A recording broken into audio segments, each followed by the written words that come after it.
रत्नागिरीच्या राजापूरमध्ये सध्या वातावरण चांगलंच तापलेलं आहे. गावागावांमध्ये बैठका, आंदोलनं आणि घोषणाबाजी सुरू आहे. कारण कोकणातील डोंगर फोडून बॉक्साईट उत्खनन करण्याचा प्रस्तावित प्रकल्प आता स्थानिकांच्या निशाण्यावर आलाय. कोकण वाचवा अशा घोषणा देत नागरिक या प्रकल्पाला तीव्र विरोध करतायत. पण नेमका असा कोणता प्रकल्प आहे ज्यामुळे गावकरी एवढे आक्रमक झालेत? हा प्रकल्प खरंच विकासासाठी आहे की भविष्यातील मोठा विनाश ठरू शकतो? स्थानिकांच्या आंबा बागायती, शेती, पाणी आणि पर्यावरणावर याचा नेमका काय परिणाम होणार आहे? त्यासोबत नागरिकांच्या मागण्या काय आहेत? कोकणात पुन्हा एकदा विकास विरुद्ध निसर्ग असा संघर्ष का पेटलाय?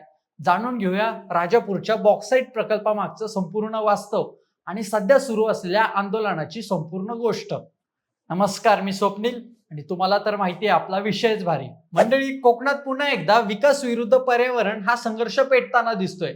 रत्नागिरी जिल्ह्यातील राजापूर तालुक्यात सागवे, नाणार आणि कुंभवडे परिसरात प्रस्तावित बेसॉल्ट उत्खनन प्रकल्पावरून स्थानिक नागरिक, शेतकरी, आंबा बागायतदार आणि पर्यावरण प्रेमी हे रस्त्यावर उतरले आहेत. हा प्रकल्प विकासाचा नाही तर विनाशाचा आहे असं म्हणत गावोगावी सभा, बैठका आणि आंदोलनं सुरू झाली आहेत. कोकणाने आधी नाणार रिफायनरी प्रकल्पाचा संघर्ष पाहिला होता. आता त्याच भागात पुन्हा एकदा मोठ्या उत्खनन प्रकल्पाविरोधात लोक आक्रमक झालेत.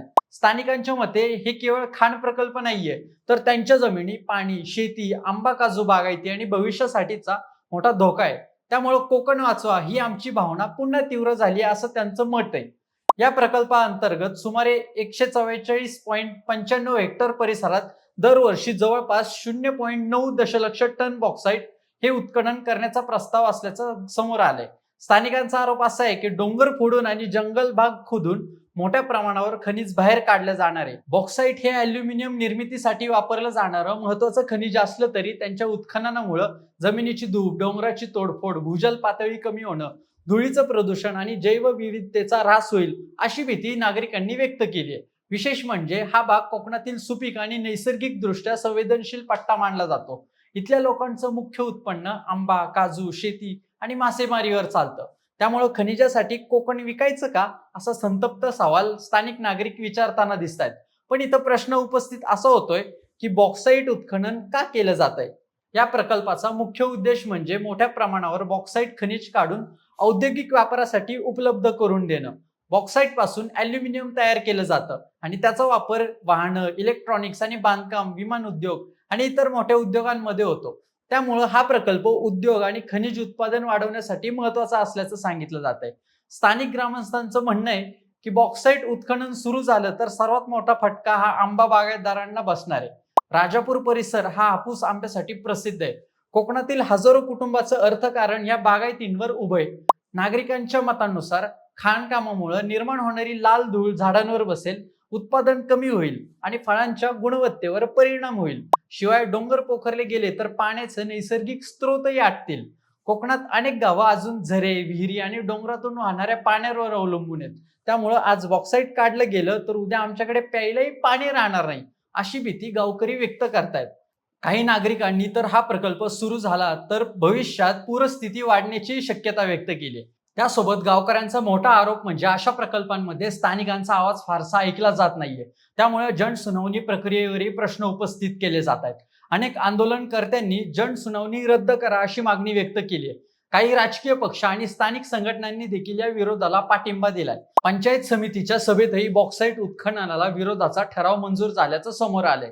या बैठकीत सदस्यांनी स्पष्टपणे सांगितलंय की पर्यावरणपूरक प्रकल्पांना प्राधान्य द्यावं, पण निसर्ग उद्ध्वस्त करणाऱ्या योजनांना विरोध केला जाईल. त्याचबरोबर लोकांच्या संतापामागं एक मोठं कारण म्हणजे कोकणातील आधीचे प्रकल्प, नाणार रिफायनरी, जैतापूर अणुऊर्जा प्रकल्प आणि इतर अनेक औद्योगिक योजनांवरून याआधी मोठे संघर्ष झाले होते. त्यामुळे नागरिक आता अधिक सावध झालेत. पहिलं रोजगाराची हमी दाखवतात, मग जमीन जाते, पर्यावरण जातं आणि शेवटी गाव उद्ध्वस्त होतं अशी भावना आंदोलनकर्त्यांमध्ये दिसते. काही गावकऱ्यांनी माध्यमांशी बोलताना सांगितलंय की आधी विकासाच्या नावाखाली आश्वासनं दिली जातात, पण नंतर स्थानिकांना कायमस्वरूपी रोजगार मिळत नाही. उलट बाहेरचे लोक येतात आणि स्थानिकांना प्रदूषण व आजारांचा सामना करावा लागतो. त्यामुळे आता लोक विकास हवा पण विनाश नको ही भूमिका घेताना दिसत आहेत. युट्यूबवरील काही स्थानिक रिपोर्ट्स आणि चर्चांमध्ये नागरिकांचा तीव्र रोष दिसून येतोय. काही व्हिडिओमध्ये गावकरी थेट सांगताना दिसतात की आमच्या डोंगरांना हात लावू देणार नाही. काही जणांनी तर कोकणातील नैसर्गिक सौंदर्य आणि पर्यटन धोक्यात येईल असंही म्हटलंय. कारण राजापूर परिसर हा हिरवाई, डोंगर, झरे आणि शेतींमुळे प्रसिद्ध आहे. उत्खननामुळे मोठमोठे खड्डे तयार होतील, ट्रक वाहतूक वाढेल, धूळ पसरेल आणि शांत गावाचं स्वरूप बदलून जाईल अशी भीती व्यक्त केली जाते. नागरिकांच्या देखील प्रमुख मागण्या स्पष्ट आहेत. पहिली आणि महत्वाची मागणी म्हणजे हा प्रकल्प तात्काळ रद्द करावा. दुसरी मागणी म्हणजे कोणताही प्रकल्प आणण्यापूर्वी स्थानिक ग्रामसभेची संमती घेण्यात यावी. तिसरी मोठी मागणी म्हणजे पर्यावरणीय परिणामांचा पारदर्शक अभ्यास लोकांसमोर ठेवावा. गावकऱ्यांचं म्हणणं हे की फक्त कागदावर पर्यावरण सुरक्षित राहील असं लिहून उपयोग नाहीये, तर प्रत्यक्षात अशा प्रकल्पामुळे निसर्गाचं मोठं नुकसान होतं. काहींना पर्यटन, शेती आणि फळ प्रक्रिया उद्योगाला प्रोत्साहन द्यावं अशी मागणी केली आहे. म्हणजे रोजगारही निर्माण होतील आणि पर्यावरणही टिकेल. तर एकीकडे स्थानिक राजकारणातही या प्रकल्पामुळे मोठी खळबळ उडालेली दिसून येते. विविध पक्षांचे नेते नागरिकांच्या बाजूने भूमिका घेताना दिसत आहेत. कारण कोकणात पर्यावरण आणि जमीन हा अत्यंत संवेदनशील विषय मानला जातो. याआधी अनेक आंदोलनांनी राज्य सरकारलाही निर्णय बदलायला भाग पाडलं होतं. त्यामुळे आता सरकार काय भूमिका घेतं याकडे सगळ्यांचं लक्ष लागलंय.